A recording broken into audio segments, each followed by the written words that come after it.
Good morning, students. Last time we have discussed about the mechanical energy conservation. ठीक है, हमने किसके बारे में डिस्कस किया था? मैकेनिकल एनर्जी कंजर्वेशन के बारे में पढ़ा था कि मैकेनिकल एनर्जी कंजर्वेशन होती क्या है. ठीक है, जिसमें हमने देखा कि मैकेनिकल एनर्जी हर एक पॉइंट पे एक जैसी ही रहती है. ठीक है, that is the mechanical energy at point 1 and mechanical energy at point 2.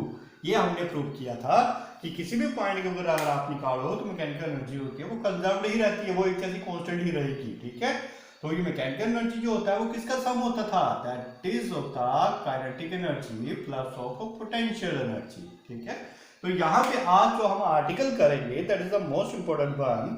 ठीक है, according to examination point of view. तो देखो क्या आर्टिकल है हमारे पास, mechanical energy conservation for freely falling body. Freely falling body होती क्या है, पहले इसके ऊपर देखो, ध्यान दो.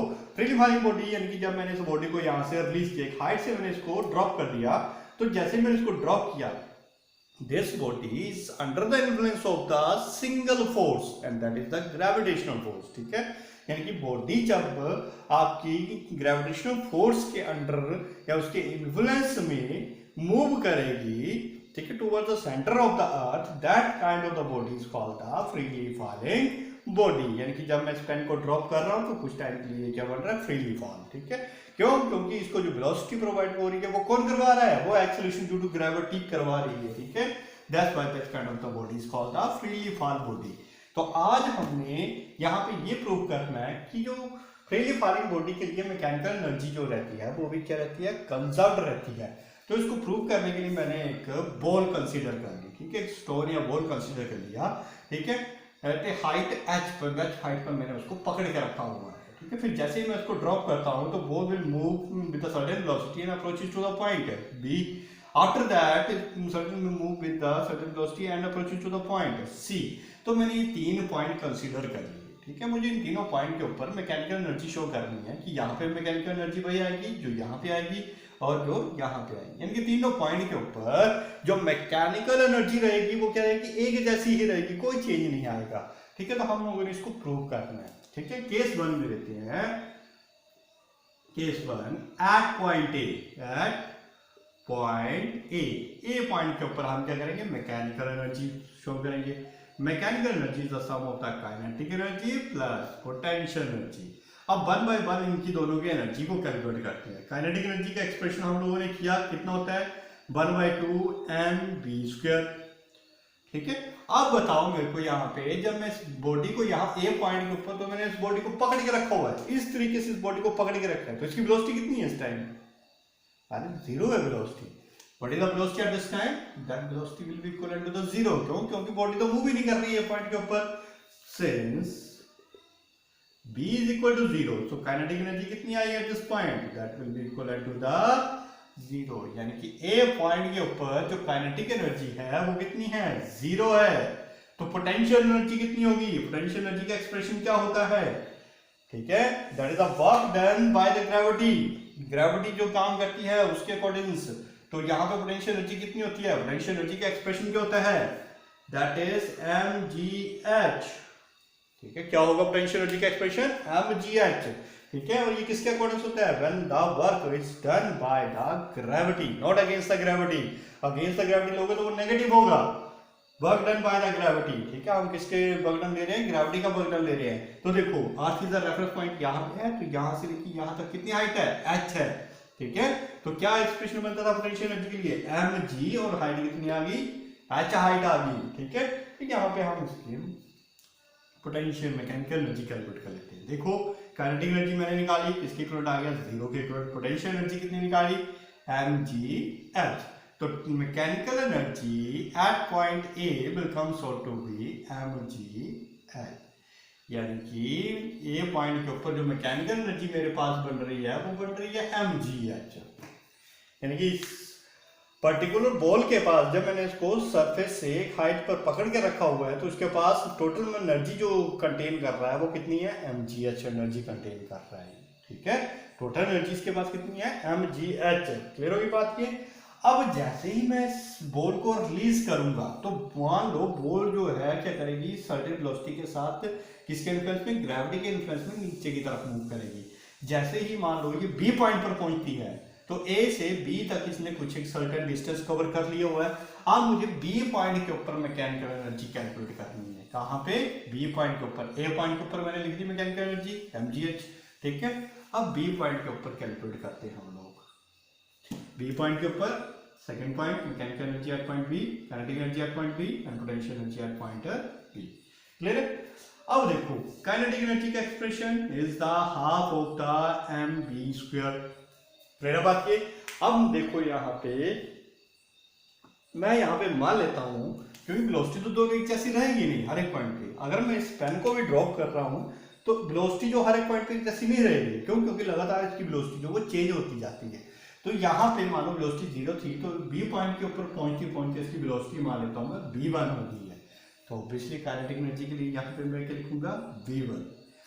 अब ये v1 वेलोसिटी किसके इक्विवेलेंट आएगी? मुझे ये कैलकुलेट करना पड़ेगा यहाँ पे, ठीक है। What is the value of v1 here? v1 कौन से फैक्टर के ऊपर डिपेंड कर रही है? तो मुझे वो कैलकुलेट करना है। देखो मेरे पास इनिशियल वेलोसिटी है, ठीक है। इनिशियल वेलोसिटी को मैं यहाँ पे u से रिप्रेजेंट कर देता हूँ। फाइनल वेलोसिटी मेरे को कैलकुलेट करनी है। Distance travelled by this body मेरे पास गिवन है, तो मैं इस इक्वेशन का यूज करूं, v² minus u² is equal to 2as, ठीक है, sorry 2gh freely falling body के लिए, ठीक है। अब देखो b², तो यहाँ पे मेरे पास वैल्यू आ जाएगी कितनी? v1², क्योंकि मैं फाइनल वेलोसिटी को कितना मान रहा हूँ? v1 मान रहा हूँ। इनिशियल वेलोसिटी कितनी है? 0 है। कितनी मेरे पास initial velocity? 0 is equal to 2, ठीक है। Acceleration due to gravity g, और हाइट कितना डिस्टेंस कवर किया है? हाइट डिस्टेंस कितना कवर किया है? मतलब यहां से लेके यहां तक कितनी हाइट हुई बॉडी की? तो ये तो x डिस्टेंस कवर किया है इसने, तो यहाँ पे क्या लिखूंगा मैं? x। तो v1² की वैल्यू मेरे पास बनी 2gx। अब ये जो वैल्यू मैंने बनाई है v1 की वैल्यू, इसको उठाता हूँ इस इक्वेशन में डाल देता हूँ। तो देखो काइनेटिक एनर्जी का एक्सप्रेशन क्या बन जाएगा मेरे पास? Kinetic energy is equal to 1/2 m v1² की वैल्यू मेरे पास कितनी आ गई? एग्जैक्ट है 2gx। अब देखो यहाँ पे क्या कट रहा है? 2 के साथ 2 कट गया, तो काइनेटिक एनर्जी का एक्सप्रेशन क्या बना यहाँ पे? mgx, kinetic energy at point B point के ऊपर जो बॉडी की काइनेटिक एनर्जी होगी वो कितनी हो जाएगी? mgx। अब आ जाते हैं पोटेंशियल एनर्जी, क्योंकि हम मैकेनिकल एनर्जी कैलकुलेट करनी है। तो मैकेनिकल एनर्जी तो दो तरह की एनर्जी का सम है, तो एक तो काइनेटिक एनर्जी और दूसरी पोटेंशियल एनर्जी है। तो आप पोटेंशियल एनर्जी कैलकुलेट कर लेते हैं। देखो potential energy at point B, potential energy को कौन डिसाइड करता है? ठीक है, when it is taken as the with the reference to the position. जब हम पोजीशन के रेफरेंस में लेते हैं तो पोटेंशियल एनर्जी को कौन डिसाइड करता है? सरफेस से उसकी हाइट कितनी है, जिसको हमने रेफरेंस पॉइंट माना है। रेफरेंस पॉइंट कौन है? ये सरफेस है हमारे लिए। तो mgh होती है ना, तो हाइट कितनी है? रेफरेंस पॉइंट से लेके यहां तक हाइट कितनी रहेगी? अरे ये टोटल h है, ये x डिस्टेंस ने कवर कर लिया है, तो ये हाइट कितनी बची? h माइनस x बची ना।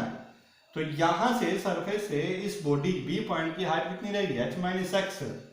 तो ये आ गई मेरे पास पोटेंशियल एनर्जी। अब क्या करूंगा मैं? जो मैंने काइनेटिक एनर्जी निकाली है और पोटेंशियल एनर्जी निकाली है, इस मैकेनिकल एनर्जी में सब्स्टिट्यूट कर देता हूँ और मैकेनिकल एनर्जी देखता हूँ बी पॉइंट के ऊपर कितनी आ रही है। बी पॉइंट के ऊपर पहुंच के काइनेटिक एनर्जी निकाली मैंने, mgx निकाली, plus potential energy B point के ऊपर कितनी निकाली मैंने? mgh minus x। तो इसको ओपन कर दो, कितना बन जाएगा? mgx plus mgh minus mgx। अगर यहाँ पे ध्यान दोगे तो mgx एक प्लस में आ रहा है और एक नेगेटिव में आ रहा है, तो इसको और इसको कैंसिल आउट कर दूं, बचेगा क्या मेरे पास? mgh। तो mechanical energy at point B, ध्यान दो, mechanical energy at point A के ऊपर कितनी निकाली थी? mgh। तो बी के ऊपर भी तो वही निकल रही है, यहाँ पे भी मैकेनिकल एनर्जी कितनी आए? mgh आए। ठीक है, तो हम कर क्या रहे हैं? कंजर्वेशन तो शो कर रहे हैं। तो कंजर्वेशन का मतलब क्या होता है? कांस्टेंट है सारी वैल्यू, तो यहाँ पे वही वैल्यू है जो वैल्यू यहाँ पे आ रही है। अब सी पॉइंट पे भी हम वैसे की वैसे कैलकुलेट कर लेते हैं। ठीक है, जिस तरह से ए और बी पॉइंट में कैलकुलेट किया उस तरह से हम सी पॉइंट के लिए कैलकुलेट कर लेते हैं। ठीक है, तो अब आ जाते हैं हम कौन से पॉइंट के लिए? सी पॉइंट के लिए। तो सी पॉइंट के लिए क्या बन जाएगा? थर्ड केस सी सी सी। समझाई बात?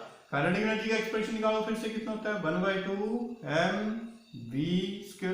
अब सी पॉइंट तक पहुंचते पहुंचते इसकी वेलोसिटी तो और ज्यादा चेंज हो जाएगी, तो यहां पे मैं वेलोसिटी मान लेता हूं इसकी v2।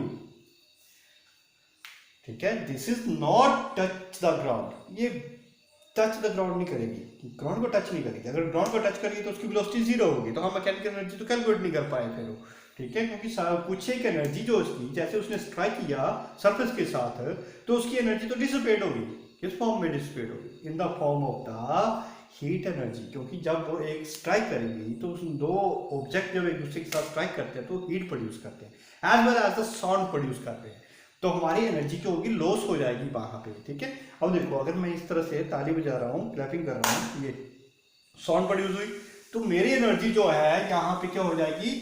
डिसिपेट होगी, some kind of the form. किस फॉर्म में प्रोड्यूस हुई? वो साउंड एनर्जी प्रोड्यूस हुई। और जैसे ही जब मैंने इसको इस तरह से स्ट्राइक किया एक दूसरे के साथ, तो हीट एनर्जी भी साथ साथ में प्रोड्यूस हुई। ऑब्वियसली बात है, जब आप किसी के गाल में थप्पड़ मारते रहोगे बार बार तो गर्म हो जाएगा वो। ठीक है, तो वो क्या होता है? हीट एनर्जी की फॉर्म में वो डिसिपेट हो जाती है। तो ये जो सी पॉइंट है, यहाँ पे इसको खासा ध्यान रखना है आप लोगों ने। C point is not at the surface of the earth, और सरफेस पर नहीं है, but just above the earth surface, यानी कि बड़ा ही माइनर सा डिस्टेंस होगा इसके बीच का। समझा रही बात है? ठीक है, कितना होगा? बड़ा माइनर सा डिस्टेंस है, टच नहीं करेगी, बट बड़ा माइनर सी हाइट होगी इसकी, जिसको नेग्लिजिबल कर देते हैं हम लोग। तो ऑब्वियस सी बात है, यहाँ से बॉडी चल रही है तो यहाँ पे वेलोसिटी भी वन है, तो यहाँ पे वेलोसिटी क्या हो जाएगी? चेंज हो जाएगी फिर से। तो वेलोसिटी कितनी मानी मैंने? v2। ठीक है, ये एक्सप्रेशन फिर से मेरे पास काम आ गया। क्या? मुझे v2 की वैल्यू निकालनी पड़ेगी, तो मैं उसी इक्वेशन का यूज करता हूँ, v² - u² is equal to 2gh। Clear होगी बात? अब देखो यहाँ पे v2² minus of initial velocity तो 0 ही थी, क्योंकि बॉडी तो यहाँ से चली, यहाँ से थोड़ी चली है बॉडी तो इनिशियल यहाँ से चली है, तो इनिशियल वेलोसिटी तो 0 रहेगी। 2g कितना डिस्टेंस कवर की? यहाँ से लेके यहाँ तक, इसने यहाँ से लेके यहाँ तक x था, और यहाँ से लेके यहाँ तक तो h है। जितनी हाइट थी उतना डिस्टेंस कवर करेगी, तो ये h डिस्टेंस कवर किया। तो v2² कितना बन गया मेरे पास? 2gh बन गया। कितना बन गया? 2gh। तो मैं इसकी वैल्यू उठाऊं, इसमें सब्स्टिट्यूट कर दूं काइनेटिक एनर्जी में, तो काइनेटिक एनर्जी मेरे पास देखो कितनी बन के आ रही है? 1/2 m v2² की वैल्यू मेरे पास आई 2gh। 2 के साथ 2 कट गया, तो काइनेटिक एनर्जी जो आई मेरे पास mgh बन के आई यहाँ पे। समझाई बात? अब निकाल लेते हैं पोटेंशियल एनर्जी इसकी। Potential energy at point C. अब मैंने क्या बताया अभी थोड़ी देर पहले? This is not touching the ground, this object is not touching the ground, but just above the ground. ठीक है, अगर टच कर जाएगा तो उसकी एनर्जी डिसिपेट हो जाएगी in the form of the sound energy as well as the heat energy. इन दोनों एनर्जी फॉर्म में वो डिसिपेट होगी, तो हमारा मैकेनिकल एनर्जी कंजर्वेशन तो रहेगा नहीं वहां पे। समझाई बात है? क्योंकि वहां पे और भी एनर्जी प्रोड्यूस हो जा रही है। तो this is just before touching the ground, measurable negligible height होगी यहाँ पे। नेग्लिजिबल हाइट यानी कि h approaches to the 0। Negligible height है, इतनी हाइट का तो हमारे पास 0.001 सेंटीमीटर आएगा, तो उसको हम मेजर नहीं करेंगे। तो हमारे पास एक्सप्रेशन जो होता है mgh होता है, तो हाइट की वैल्यू तो हमारे पास 0 आ रही है, h की जगह पे लिखा 0, तो potential energy at point C कितना होगी? 0 होगी। ठीक है, अब देखो हमें निकालना क्या था एक्चुअल में? मैकेनिकल एनर्जी निकालनी है हमें सी पॉइंट पे, तो मैकेनिकल एनर्जी का फॉर्मूला अप्लाई कर देते हैं। क्या? Kinetic energy plus potential energy. Kinetic energy कितनी निकाली मैंने सी पॉइंट पे? mgh निकाली, और पोटेंशियल एनर्जी कितनी निकाली सी पॉइंट पे? 0। तो मैकेनिकल एनर्जी कितनी आ गई मेरे पे सी पॉइंट के ऊपर? mgh आ गई।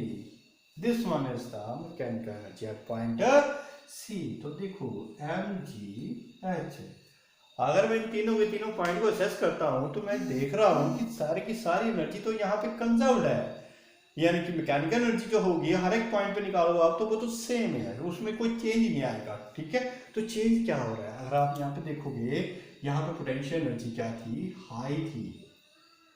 जैसे ही मैंने बॉल को ड्रॉप किया तो धीरे धीरे इसकी हाइट कम होती गई, हाइट कम होती गई तो पोटेंशियल एनर्जी कम होती गई। तो यहाँ पे पोटेंशियल एनर्जी भी will be equal to the middle point मान लेते हैं। पोटेंशियल एनर्जी और काइनेटिक एनर्जी क्या है यहाँ पे? बराबर होगी। क्यों? क्योंकि पोटेंशियल एनर्जी जो है कम हो रही है, अब धीरे धीरे जैसे मैं इसको रिलीज किया तो पोटेंशियल एनर्जी कम हो रही, तो वो पोटेंशियल एनर्जी किस में कन्वर्ट होगी? वो कन्वर्ट होगी काइनेटिक एनर्जी में। कैसे? क्योंकि बॉडी मूव कर रही है अब, वेलोसिटी अटेन कर रही है, जितनी ज्यादा वेलोसिटी अटेन करेगी उतनी ज्यादा उसकी काइनेटिक एनर्जी बढ़ेगी। तो जैसे मैंने इस बॉडी को यहाँ से ड्रॉप किया, पोटेंशियल एनर्जी कम हुई, काइनेटिक एनर्जी बढ़ती चली गई। तो जैसे जैसे ये नीचे जाती जाएगी तो यहाँ पे पोटेंशियल एनर्जी जीरो हो जाएगी और kinetic energy will be high. तो इस केस में यहाँ तक पहुंचते पहुंचते इसकी काइनेटिक एनर्जी बड़ी ज्यादा बढ़ गई और पोटेंशियल एनर्जी क्या हो जाएगी, जीरो हो जाएगी, मतलब अप्रोक्सीमेट जीरो, क्योंकि हम हाइट को मान रहे हैं। तो यहाँ पे काइनेटिक एनर्जी मान लेते हैं कितनी थी, जीरो थी। तो देखो पोटेंशियल एनर्जी हाई थी, फिर काइनेटिक एनर्जी जीरो थी, धीरे धीरे पोटेंशियल एनर्जी कम होती गई, काइनेटिक एनर्जी क्या होती गई, बढ़ती गई। ठीक है, तो यानी कि सारी की सारी एनर्जी जो होती है वो कंजर्व्ड होती है। Energy can neither be created nor be destroy. हम यही सी रूल को फॉलो करते हैं एनर्जी के लिए। तो यहाँ पे ना तो हमने एनर्जी को क्रिएट किया, ना ही तो डिस्ट्रॉय किया, जस्ट एक एनर्जी जो है दूसरी एनर्जी में कन्वर्ट हुई। कौन सी एनर्जी, पोटेंशियल एनर्जी, जो किस में कन्वर्ट हो रही है, काइनेटिक एनर्जी में। यहाँ पे पोटेंशियल एनर्जी हाई थी, यहाँ पे काइनेटिक एनर्जी हाई है। तो पोटेंशियल एनर्जी जब यहाँ पे हाई थी तो यहाँ पे तो जीरो हो गई, तो ये सारी की सारी गई कहाँ, वो कन्वर्ट होगी किसमें, काइनेटिक एनर्जी में कन्वर्ट होगी। समझाई बात। जब मैंने इसको यहाँ पे पकड़ा हुआ पेन को, तो पेन के पास पोटेंशियल एनर्जी ज्यादा है, काइनेटिक एनर्जी कितनी है, जीरो है। जैसे नीचे पहुंचेगा just before touching the ground, तो उस टाइम उसकी काइनेटिक एनर्जी हाई हो जाएगी और पोटेंशियल एनर्जी क्या हो जाएगी, जीरो हो जाएगी। ठीक है, तो this one is the mechanical energy conservation for the freely falling body.